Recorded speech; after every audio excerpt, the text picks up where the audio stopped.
O mga kataktika, ngayong araw na to, tayo magluluto ng ating kinataang kalabasa na may patani, basil, malunggay, gabi.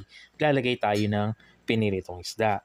Pero bago yan, hayaan yung ipakita ko muna sa inyo ang pinagsimulan ng ating ulam. Isang tip para maparami ang bunga ng kalabasa aside sa paglalagay ng mga pataba ay ang pagpoproning, kung saan tinatanggal ang excess na mga dahon at yung mga saker. Sa ganitong pamamaraan, matutuon ang pagpaparami ng mga bunga. Dito mapupunta ang mga nutrients. At itong mga usbong ay lulutuin natin at yung ibang dahon, pagkain ng mga alagang manok. Nagtataglay ng mga minerals katulad ng calcium, iron, magnesium, and copper. Meron din itong vitamin A, B, C, and K. Ang mga sustansyang makukuha mula sa mga talbos at bulaklak ng kalabasa ay nagpapalakas ng immune system at nagpapalakas ng katawan. Pangalawang tip para makapagpabunga ng kalabasa, mag-pollinate.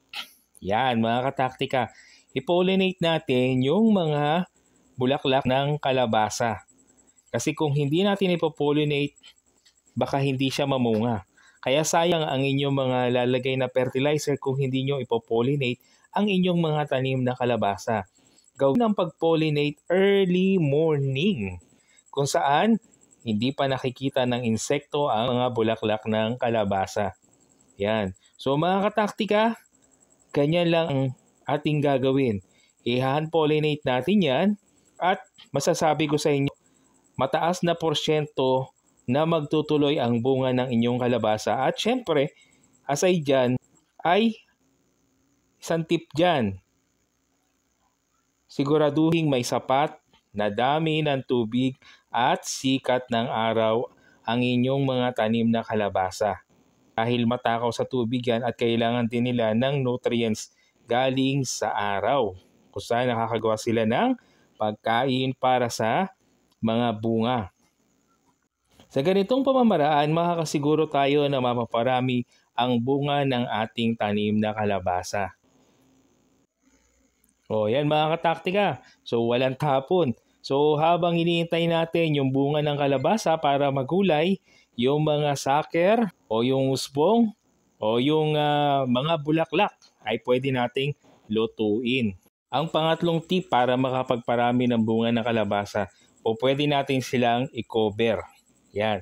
Yung iba, ginagawa, ini-spray yan ng insecticide at pesticide. Pero sa atin, since pagkain natin yan, nandito lang sa backyard, so ginawa natin mga kataktika, ay binalutan lamang natin ng plastic. Ganong pamamaraan, tayo'y nakapagpabunga ng kalabasa at ngayon, harvest time na mga kataktika. At dagdag kaalaman pa, habang tayo nag-harvest ng kalabasa. Alam nyo ba na ang kalabasa ay mataas sa fiber? Ito rin ay nakakatulong upang labanan ang intestinal worm. Tumutulong sa magandang mood at pagtulog ng isang tao. Nagtataglay ng potassium at nakakatulong din upang mapaayos o mapaganda ang kalusugan ng balat. At gayon din katulad ng dahon o usbong, nagpapalakas ng ating immune system. Tumutulong din sa maayos na blood pressure. Mayaman ito sa vitamina A at minerals. Isabay na rin natin ang harvest nitong ating kamatis mga kataktika. Yan, ang kamatis na ating harvest. Papaganda ng kutis. Ito naman, harvest na rin tayo ng bell pepper. Isabay na rin natin ito. Yan o, hinog na. So yan mga kataktika ang ating harvest. Yan. 2 kilos. Isa. Tapos next. Hinog sa puno. Okay? 2 and 1/2. So mga kataktika, meron tayong papaya na harvest na tumimbang ng 4.5. Okay. Alam mo mga kataktika, talaga nakakatuwa kapag nakaka-harvest ka. Natatanggal ang iyong pagod. 2 and 1/4 ang una. Tsaka isa rin itong magandang libangan kung mahilig kayo magtanim-tanim. 2 kilo. 4 and 1/4. Sabi nga, isang magandang stress reliever.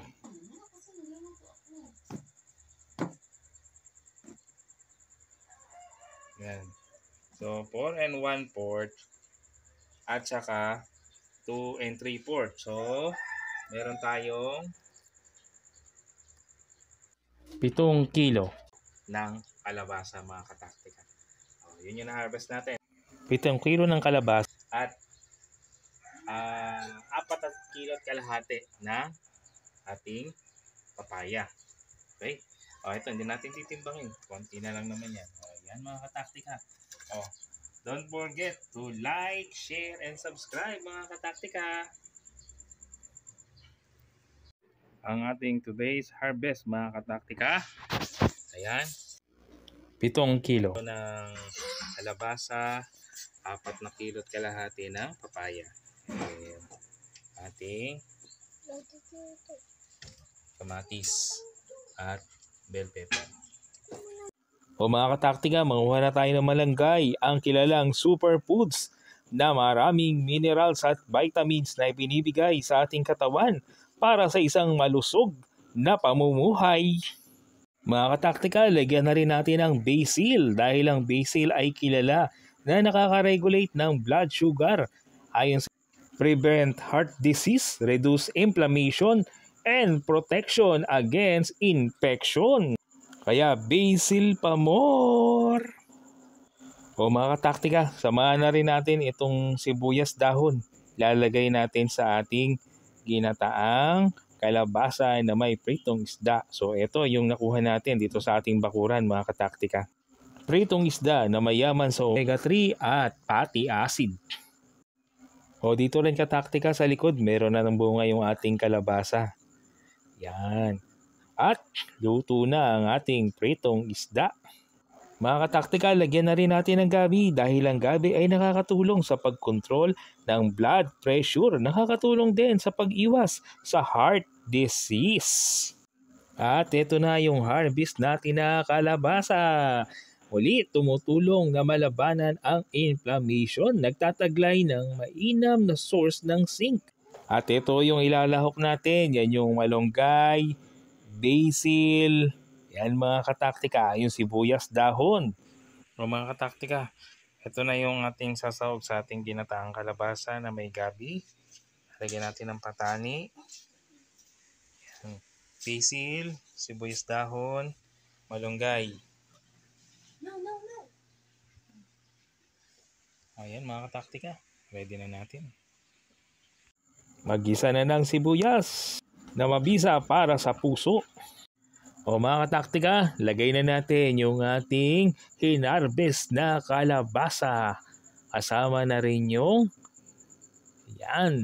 gabi o taro mga kataktika. Halo-halo lang, mix lang ang masustansyang gabi at kalabasa. Takpan muna natin.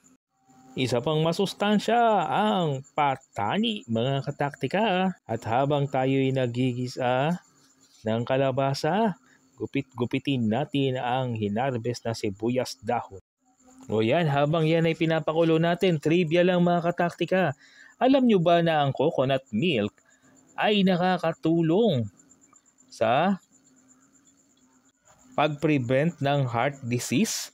It contains antioxidant electrolyte balance, strengthen the immune system, and prevent anemia. Ito rin ay tumutulong upang maging malusog ang mga balat at buhok natin. Ang coconut milk ay nagpupromote din ng gastrointestinal health. Mga kataktika, ready na ang ating inihandang ginataang kalabasa na mayroong gabi, sibuyas dahon, basil, malunggay, pritong isda, at coconut milk.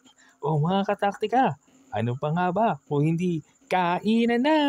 Sana inyong naibigan. Don't forget to like, share, and subscribe! Mga kataktika, masasabi nating sulit ang ating pag-pollinate, pag-pruning at pag-cover ng ating mga tanim na kalabasa.